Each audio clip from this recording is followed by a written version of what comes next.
Israel's Prime Minister Benjamin Netanyahu says Israel is at war after Gaza militants launched a surprise attack on Saturday, October 7th, firing thousands of rockets and entering Israel by land, sea, and air using paragliders. Dozens of people have died and nearly 800 are wounded in Israel, said the officials. In Gaza, at least 198 Palestinians have been killed on Saturday, with more than 1,600 injured, the Palestinian Health Ministry said. Israel launched airstrike on Gaza in response to the attack as Netanyahu vowed to exact a huge price for the enemy.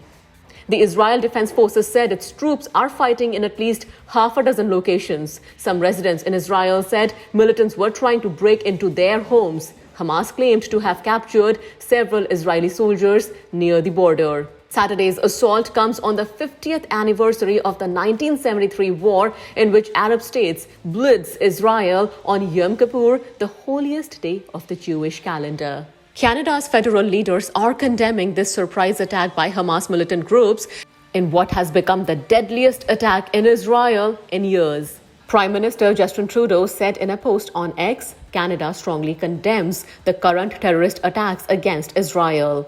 These acts of violence are completely unacceptable. We stand with Israel and fully support its right to defend itself. Our thoughts are with everyone affected by this. Civilian life must be protected.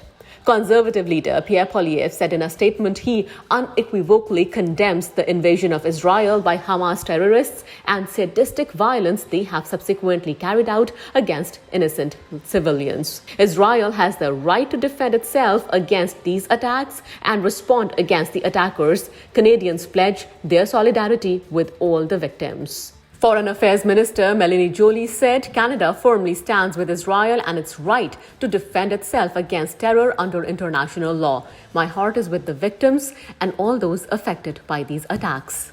NDP leader Jagmeet Singh also strongly condemned the horrifying attacks by Hamas on Israel. US President Joe Biden called Israeli Prime Minister Benjamin Netanyahu, stressing that US stands alongside Israel and fully supports its right to self-defense. According to latest reports, Biden administration has given nod to $8 billion for defense and military aid to Israel. U.S. Secretary of State Antony Blinken condemned the attack by Hamas terrorists in Israel and said U.S. stands with the country. We unequivocally condemn the appalling attacks by Hamas terrorists against Israel. We stand in solidarity with the government and people of Israel and extend our condolences for the Israeli lives lost in these attacks.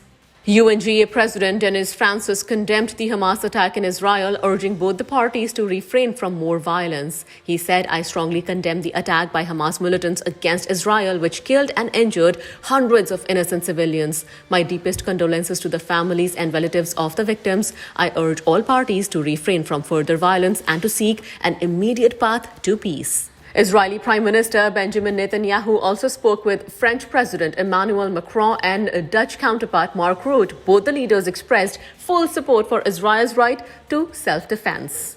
Prime Minister of India Narendra Modi says India stands in solidarity with Israel and condemned the attack.